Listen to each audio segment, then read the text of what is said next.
Med den her connectivity pakke er der også kommet en LED-ring rundt i din skærm, som virker som omdrejningstæller. Den virker også, hvis jeg skruer op for varmen, så går den over mod det røde. Skruer jeg ned for varmen, så går den over mod det blå, som det kolde.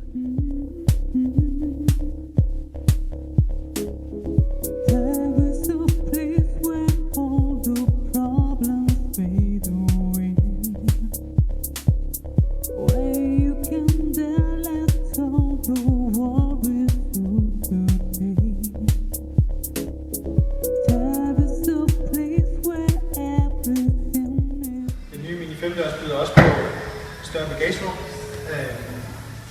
270 liter.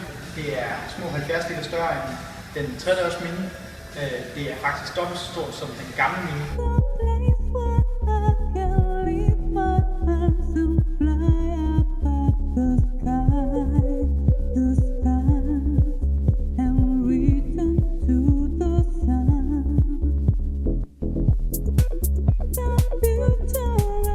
En anden ny ting er også startknappen, som er markant anderledes end på den gamle model.